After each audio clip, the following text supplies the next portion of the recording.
Hello, everybody. And welcome back to, well, I guess the new studio. Yeah, yes. We thank.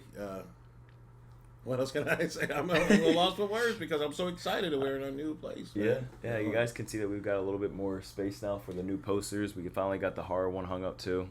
Yes. Yep. For all the horror fans out there, Mm-hmm. yeah, this is for y'all. Yep. Right. So we've got to do the intro. I forgot. Yes. And welcome to another adventure of Beach Cat Cinema Corner. All right. So without further ado, we were watching the Transformers: Rise of the Beast. Correct. I must say I was a little disappointed in this movie. As much as I'm a G1 the Transformers fan, I really found this movie was really over the top, and the storyline was kind of really lame. Yeah, it was. I think there were a few things that were unappealing about it, like the CGI for me. So in a lot of the older Michael Bay ones, I felt like when the Transformers, whether they're Decepticons or Autobots, when they were transforming, it just had this more like realistic, constructive, like do do do do do do. Yeah. And this one, Rise of the Beast, I felt like was very kind of cartoon cheesy CGI, and it was just like the changes were really quick. I also felt like their I would call it the armor that they had would just look super clean. Like I don't know what it was, but it just didn't like they just never was really in battle at all. Yeah. And stuff. Yeah. Mm-hmm.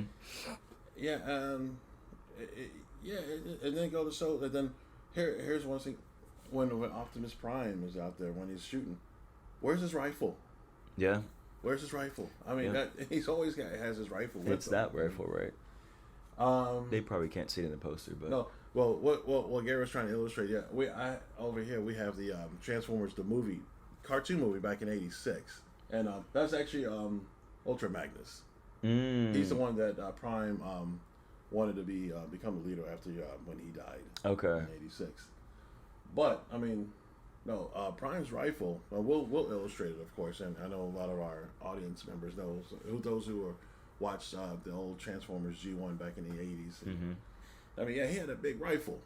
I mean, and I just love the sound of it too. Like, zoom, zoom, zoom, zoom, zoom, zoom. I mean, it's just like it's so powerful, man.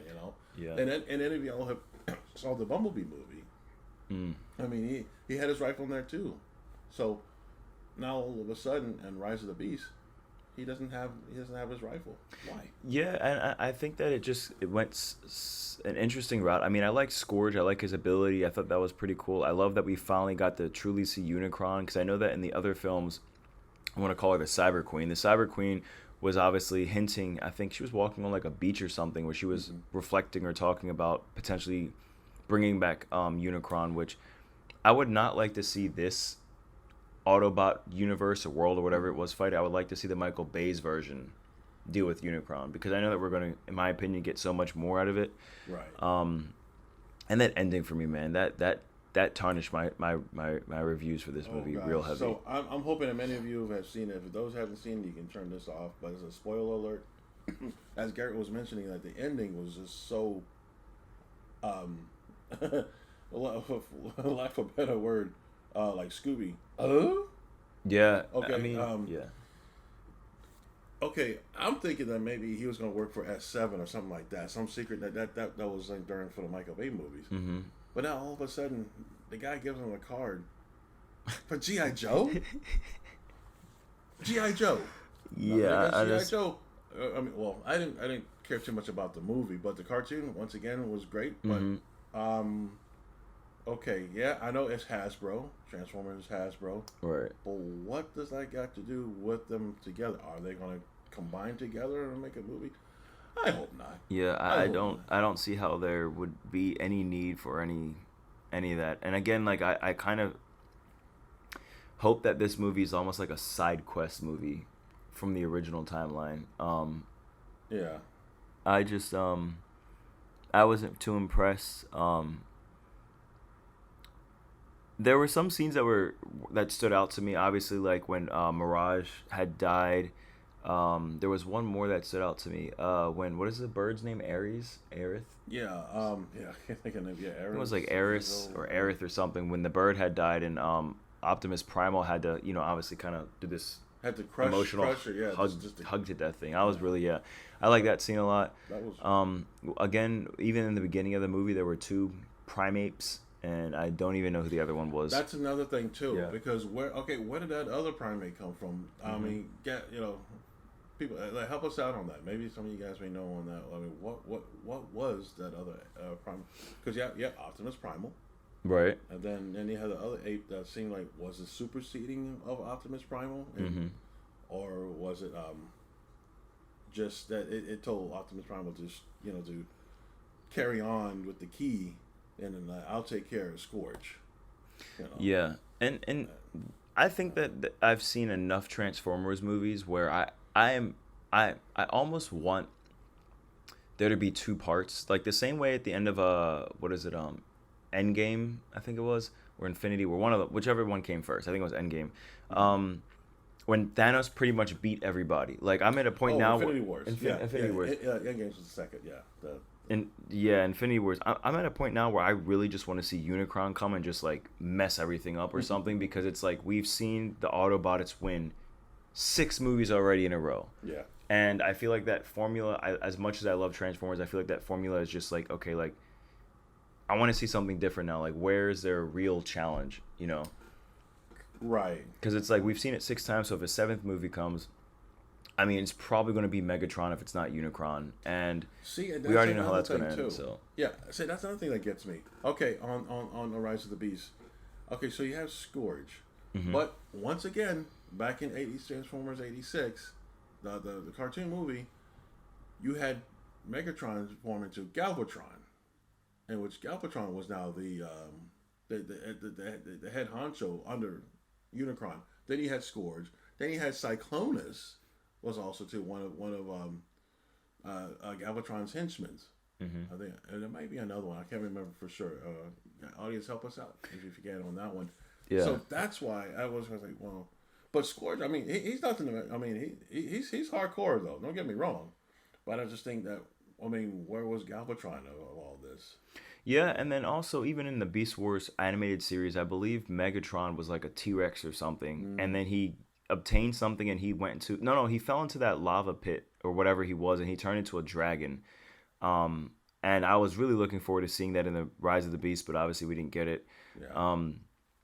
Based off of my thoughts on that movie, I would not want to see a second one. If it had have been done differently, I would have. Yeah, if I was, who was it, Paramount Pictures that came, I would say, please, for the love of all the fans of Transformers, G1, and anybody who's Michael Bay, who like Michael Bay fans, no more. Yeah. No more. And it's become like it was, like I said, it was really out there. Yeah. It was really too far fetched. I mean, then you had the hero, that Noah Noah that Diaz. all of a sudden, he has the capability of letting them become like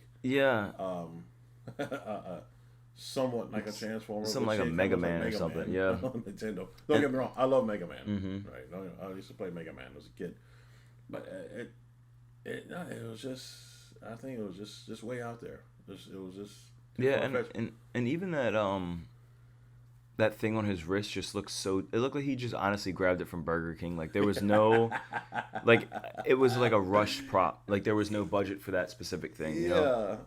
It's so true. I mean, it's like okay, you got this thing on your wrist. Right. Wonderful. Okay. Right. So what would you end up scoring the movie? I have to give it a 6. I Okay. have to give it a 6. I mean.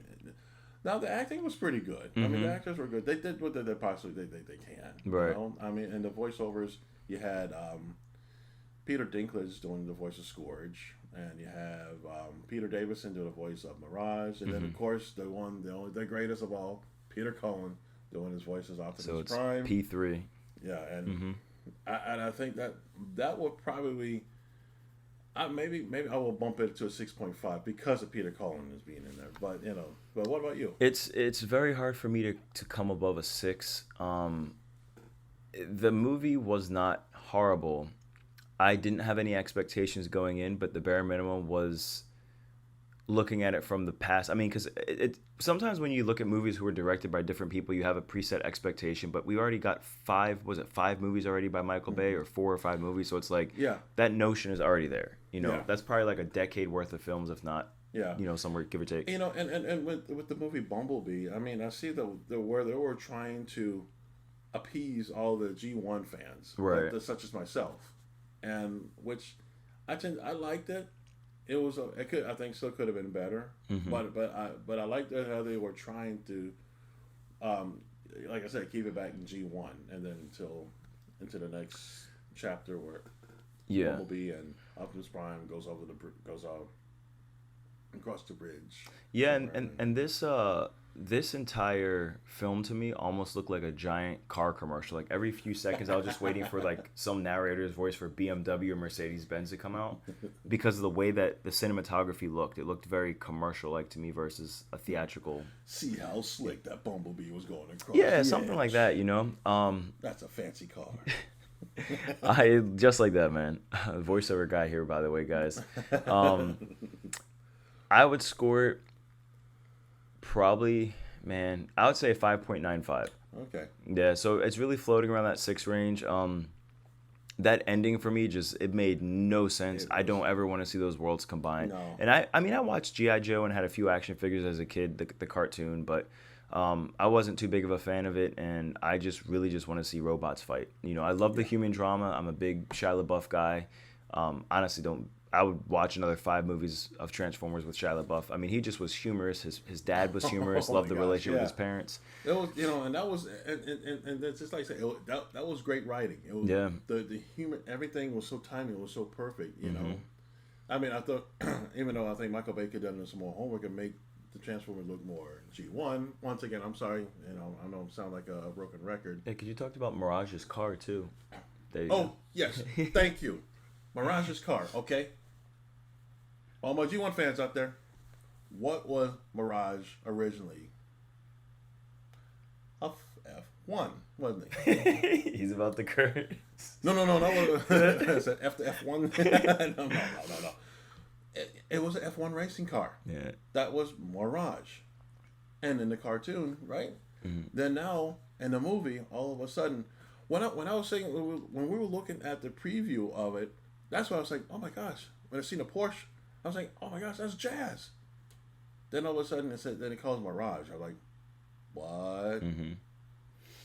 That's Mirage. No, it ain't. Yeah, that's Jazz. And it's probably because more people today would know what a Porsche is, so they were probably looking to like please the new generation crowd with a newer vehicle. Yeah, no, don't get me wrong. Now, however, in the movie, he did he was in the transform. He transformed like into a Lamborghini. He was showing Noah, and then he did transform into the F1. I was like, there you go.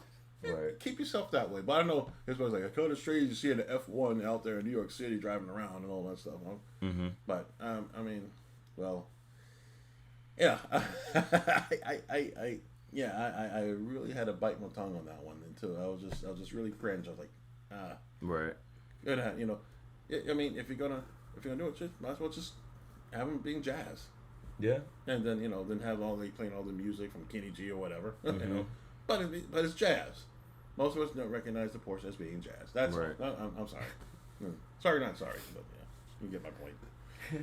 He's probably gonna be bugged about it all night, guys. Man, I'm gonna have a nightmare. It's like, man, it should have Jazz. Man, oh, well, I'm glad it's a dream. Oh, it's not. Mm-hmm. It actually happened. Yeah, it did. It happened in real life, man. Yeah. Mirage was actually a Porsche. Mm-hmm. Dang it. Oh, well. But all right, guys, that wraps it up. I think that's about it, man. That's all I got to say for right now. Mm-hmm. I'm done. Yeah. Hopefully we'll get another Michael Bay one, guys, and get some Unicron in there, man. I'd love to see it. Michael Bay, if he's watching this, I don't know, maybe, hopefully, that'd be nice. Unicron. Mm-hmm. In the next movie, that'll be awesome. That'll be great. All right. Okay, guys. Until next time, thanks for watching. Mm-hmm. Don't forget to hit the subscribe button and then the like, the notification. We'll definitely appreciate that as well. Mm-hmm. And until then, see you soon. We'll see you soon. Yeah. Take care.